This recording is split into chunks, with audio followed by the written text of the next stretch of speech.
Assistant Professor in English, and this is Sims Education Center, Malappuram. We are dealing with the paper Social History of England and the History of English Literature. So, we have completed 2 videos, and now we will continue with the Unit 1, Medieval England. So the period between 1066 to 1500 is known as medieval England. The Norman conquest in 1066 saw decisive changes in the history of Britain, and the period between 1066 to 1154 was known as the early Norman period, and the society was feudal. Trade and industry expanded. Finance, law and education underwent changes. Norman influence was seen in the architecture also. So, 1666 തൊട്ട് 1500 കാലഘട്ടങ്ങളിലാണ് നമ്മൾ medieval England പറയണത്. Means ആ ഒരു പീരീഡിൽ Norman conquest ബ്രിട്ടനിൽ ഒരുപാട് മാറ്റങ്ങൾ കൊണ്ടുവന്നു. അപ്പോൾ ആ പീരീഡിനെ നമ്മൾ എന്താണ് നോർമൻ പീരീഡ് എന്നും പറയും. അപ്പം അന്നത്തെ ആ ഒരു സൊസൈറ്റി എന്ന് പറഞ്ഞാൽ എന്താ പറയുക, ഇങ്ങനെ ഈ ഒരു നാടുവാഴി വ്യവസ്ഥേനെയൊക്കെ സംബന്ധിച്ചിട്ടുള്ള ഒരു മീൻസ് അങ്ങനെയുള്ളൊരു സൊസൈറ്റി ആയിരുന്നു അന്ന്. അതുപോലെ തന്നെ നോർമൻ ഇൻഫ്ലുവൻസ് ആർക്കിടെക്ചറിലും നമുക്ക് കാണാനായിട്ട് സാധിക്കുമായിരുന്നു.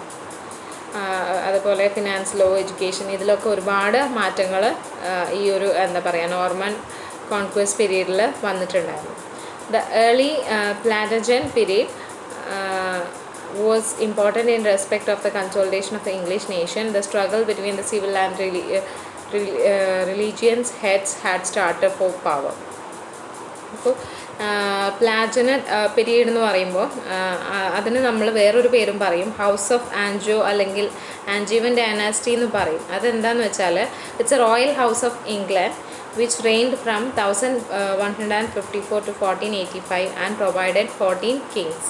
അപ്പോൾ ആ സമയത്ത് ഉണ്ടായിരുന്ന ഒരു ഇംഗ്ലണ്ടിലെ ഒരു റോയൽ ഹൗസാണ് ഇത്. അത് 14 രാജാക്കന്മാരെ പ്രൊവൈഡ് ചെയ്തിരുന്നു. അതുപോലെ തന്നെ 6 of whom belong to the cadets house of Lancaster and York. അതിൽ 6 പേരെന്ന് പറയുന്നത് കേഡറ്റ് ഓഫ് ഹൗസസിലെ ലാൻസെസ്റ്ററിലും യോർക്കിലും ഉള്ളവരായിരുന്നു. ദ ലേറ്റർ പ്ലാന്റനറ്റ് വാസ് അതുപോലെ തന്നെ The later Plantagenet was a period of national expansion. പിന്നീട് ഇതിന് ശേഷമുള്ള പീരീഡ് എന്ന് പറയുന്നത് ഒരു നാഷണൽ എക്സ്പാൻഷൻ പീരീഡ് എന്ന് നമുക്ക് പറയാം. Parliament became a representative body with power to participate in the government, and it included knights from each county and representation from each borough. അപ്പോൾ ഇത് അതിന് ശേഷമുള്ള പീരീഡ് എന്ന് പറയുന്നത് പാർലമെൻ്റ് ആയിരുന്നു റെപ്രസെൻ്റ് ചെയ്തിരുന്നത്. അതുപോലെ തന്നെ ഇനി ഉള്ളത് എന്ന് പറയുന്നത് ചാൾസസ് ഇംഗ്ലണ്ട് ആണ്. His age speaks many voices in the midst of borough the later Plantagenet was a period of national expansion, and Parliament became a representative body with power to participate in the government. It included knights from each county and representation from each borough. Borough means എന്താ പറയുക, വലിയൊരു എന്താ ടൗണിൻ്റെയൊക്കെ ഒരു part എന്നൊക്കെ പറയില്ലേ, അതാണ് Burrow എന്ന് പറയുന്നത്. പിന്നെ എന്താണ് നമ്മൾ പറഞ്ഞത് Charles's England. His age speaks many voices in the midst of revolts, revivals and revolutions. അപ്പം അദ്ദേഹത്തിൻ്റെ ഏജ് എന്ന് പറയുന്നത് his age speaks many voices, ഇങ്ങനെയുള്ള റിവോൾട്ടും റിവൈവൽസും റെവല്യൂഷൻസും ഒക്കെ ഉണ്ടായിരിക്കുന്നതിൻ്റെ ഇടയ്ക്കും ഒരുപാട് കാര്യങ്ങൾ അദ്ദേഹം പറഞ്ഞിട്ടുണ്ടായിരുന്നു എന്നാണ് പറയുന്നത്. England gain national, racial and linguistic identity during this period. ചോസറിൻ്റെ പീരീഡിലാണ് ഇംഗ്ലണ്ടിന് ഒരു നാഷണൽ, റേഷ്യൽ അല്ലെങ്കിൽ ലിംഗ്വിസ്റ്റിക് ഐഡൻറ്റിറ്റി ഉണ്ടായത് എന്നാണ് പറയുന്നത്. The upper class French and the peasant class Anglo-Saxon merged to form new English race during this age.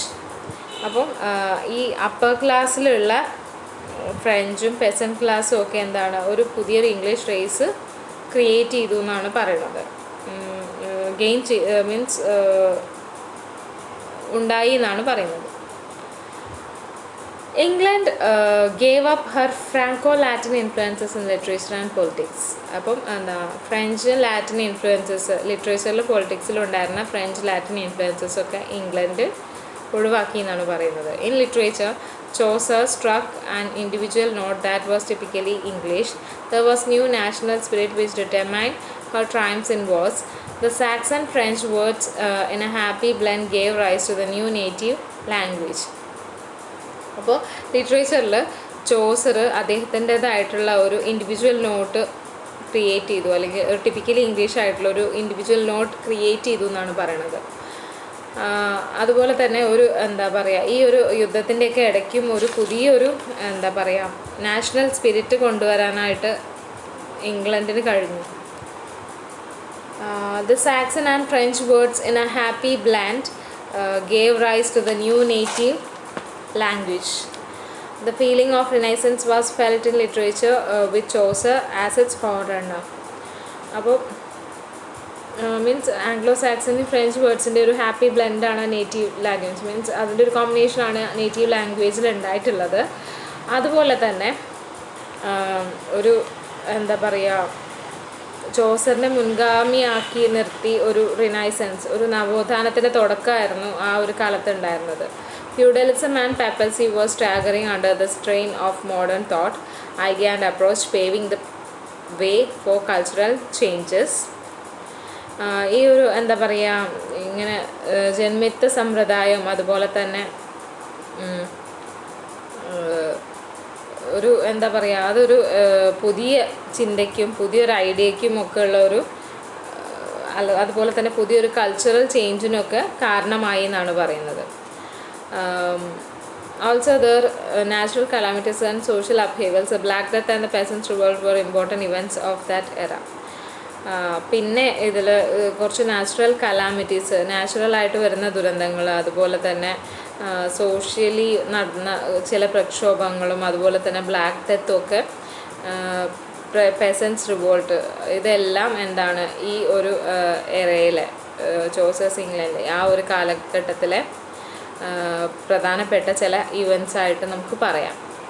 ഇനി 100 Years വാറിനെ കുറിച്ചാണ് ഇനി പറയാനുള്ളത്. 100 Years War 1036 to 1431. Dynastic ambitions, expansion of territories and the plunder usually form the motives of wars. അപ്പോൾ എന്താണ് ഈ ഓരോ means ഒരു രാജ്യത്തിനായിട്ടുള്ള ഓരോരുത്തരുടെ ഓരോ ആഗ്രഹങ്ങളും അതുപോലെ തന്നെ ഓരോ ടെറിട്ടറീസിൻ്റെ എക്സ്പാൻഷനും ഇതെല്ലാം എന്താണ് യുദ്ധത്തിനുള്ള മോട്ടീവ്സ്, കാരണങ്ങളായി മാറി. 100 Years of War rooted from Edward III's claim to French throne. അപ്പം എഡ്വേർഡ് മൂന്നാമൻ്റെ ഫ്രഞ്ച് ആരോഹണമാണ് ഈ ഒരു 100 Years വാറിൻ്റെ ഒരു തുടക്കം എന്നൊക്കെ പറയണത്. The French king coveted Gascony which was in possession of England. ഇംഗ്ലണ്ടിൻ്റെ പൊസിഷനിലുള്ള ഗ്യാസ്കനി കിട്ടാനായിട്ട് ഫ്രഞ്ച് രാജാവ് ആഗ്രഹിച്ചു. ഇതാണ് അതിൻ്റെ മെയിൻ കാരണം. The French competed with England in wool trade. അപ്പോൾ ഫ്രഞ്ച് പീപ്പിൾസ് ഇംഗ്ലണ്ടുമായിട്ട് വൂൾ ട്രേഡിൽ കോമ്പീറ്റ് ചെയ്തിട്ടുണ്ടായിരുന്നു. The 100 Years War became historically significant because of the efficiency of Edward's warriors and the spirit of nationalism.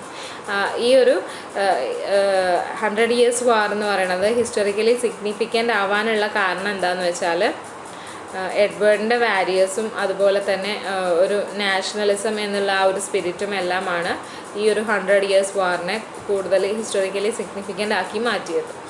The death of Charles IV of France without male heir posed a succession problem. Edward was the son of Isabella, sister of Charles IV. There was no direct descendant and the next in succession was Edward III, but the French hurriedly crowned Philip of Valiers as Philip IV. Edward III set out in 1377 with a parade of arms. In the decisive fighting at the Battle of Sluys, the French navy was destroyed and England held command of the English Channel for many years. അപ്പോൾ Charles നാലാമൻ്റെ മരണം പിന്നെ എന്താണ് പിന്നീട് ഒരു പുരുഷനായിട്ടുള്ള ഒരു അവകാശി ഇല്ലാതെയാക്കി. അപ്പോൾ എഡ്വേർഡ് ഇസബല്ലയുടെ സണ്ണാണ്. ചാൾസ് നാലാമൻ്റെ സിസ്റ്ററിൻ്റെ സിസ്റ്ററാണ് Isabella.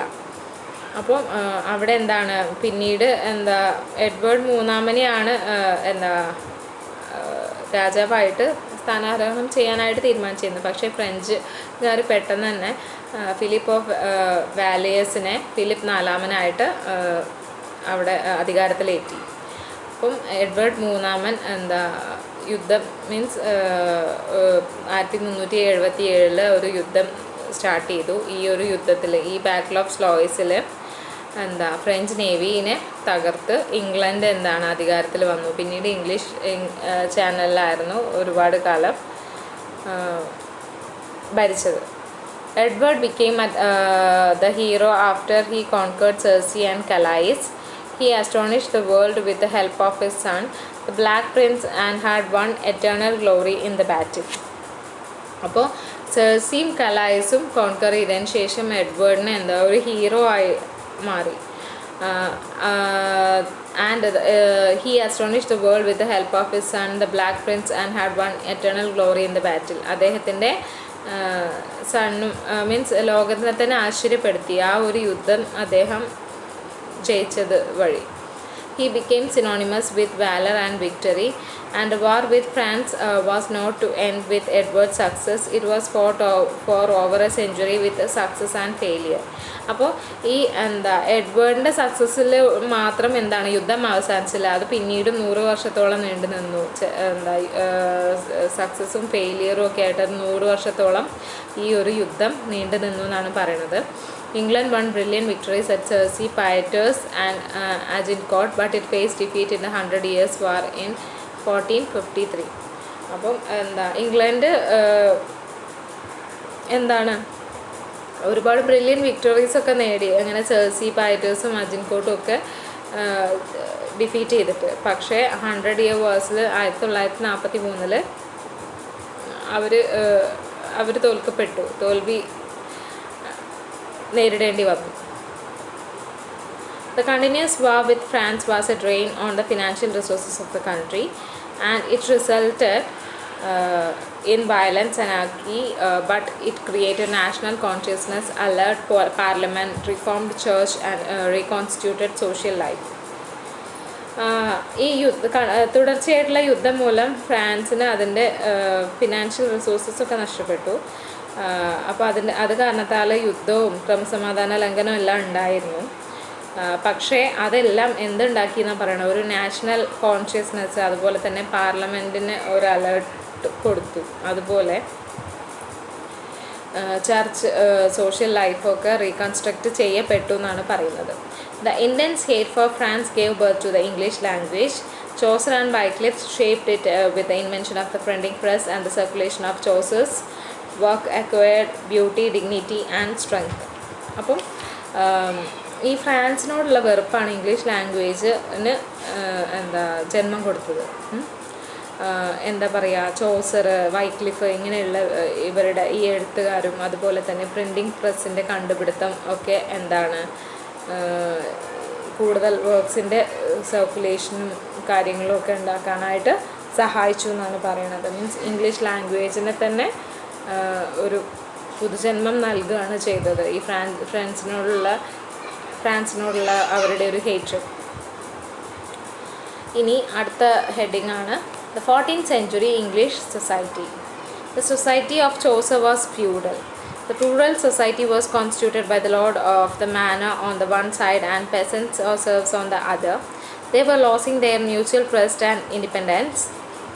The strict cultivation of Anglo-Saxon period enabled to preserve personal freedom, but the advent of feudalism destroyed the joy of freedom. The lives of serfs were servile, including his family life.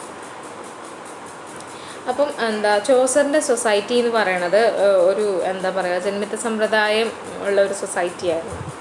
അപ്പം അവിടുത്തെ rural society എന്ന് പറയണത് ഒരു Lord of the മാനറും അത് ഒരു സൈഡിലും പെസൻസ് അല്ലെങ്കിൽ serves മറ്റൊരു സൈഡിലും. ലോർഡ് ഓഫ് ദ മാനർ എന്ന് പറഞ്ഞാൽ ഒരു റൂറൽ എസ്റ്റേറ്റിനെ കൺട്രോൾ ചെയ്യുന്ന ഒരു ലാൻഡ് ഹോൾഡറിനെയാണ് ലോർഡ് ഓഫ് മാനർ എന്ന് പറയുന്നത്.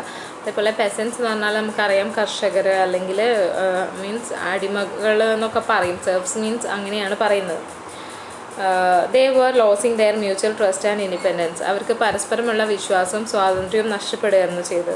The strict cultivation of Anglo-Saxon period enabled to preserve personal freedom, but the advent of feudalism destroyed the joy of freedom.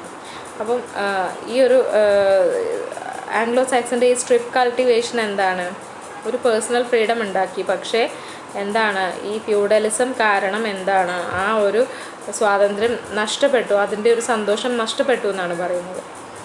The lives of serfs were servile, including his family life. അപ്പം അവരുടെ life എന്ന് പറഞ്ഞാൽ അടിമത്തം നിറഞ്ഞതായിരുന്നു ഈ സെർഫ്സിൻ്റെ life എന്ന് പറയണത്. Lord of മാനറും എന്താണ്, എല്ലാ പവറോടും കൂടിയാണ് ജീവിച്ചത്. Feudalism had become firmly established in England and it offered stability, security and peace. അപ്പോൾ ഫ്യൂഡലിസം എന്താണ്, ഇങ്ങനെ ഇംഗ്ലണ്ടിൽ എസ്റ്റാബ്ലിഷ് ചെയ്തു. അത് എന്താണ്, ഒരു സ്റ്റെബിലിറ്റിയും സെക്യൂരിറ്റിയും സമാധാനമൊക്കെ കൊണ്ടുവന്നു എന്നാണ് പറയുന്നത്. Serfs did not feel the suffering of slavery and injustice at the hand of their lords. എന്താണ്, അങ്ങനെ സെർഫ്സിന് ഈ അവരുടെ ലാൻഡ് ലോഡ്സിൻ്റെ കീഴിൽ എന്താ പറയുക, അങ്ങനെ അടിമത്തം ഫീൽ ചെയ്തില്ല എന്നാണ് പറയുന്നത്. ഇനി പറയുന്നത് there were natural calamities. A pestilence struck in 1348 and took the lives of 2 million of people. The Black Death left gruesome memories and the country again faced the same in 1349, 1362 and changed the character of English history. The English agriculture was at crossroads and feudal structure experienced a jolt. As a result of this, farmer labor demanded high wages and the surviving laborers became yeomen. The Black Death created a struggle between the baron and the serf, and the baron and the yeoman, and the yeoman and the laborers.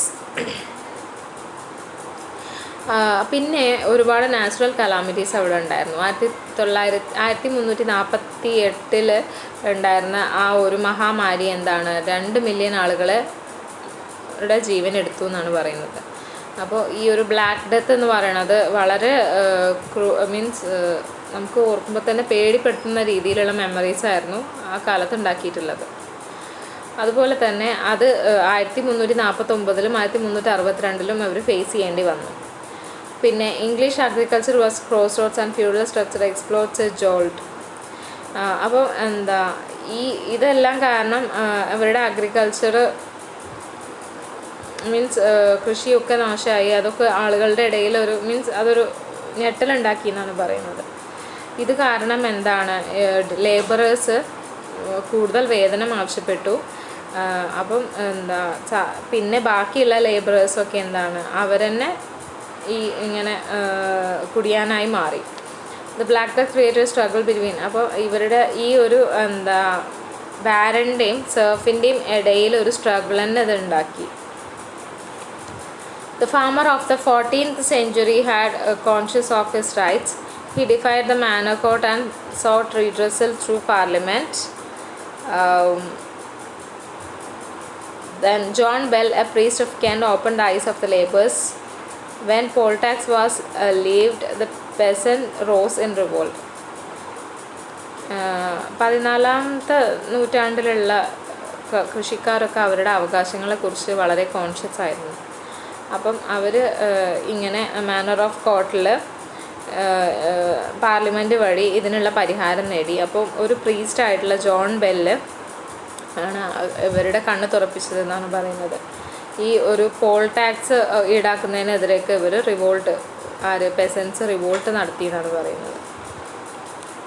Then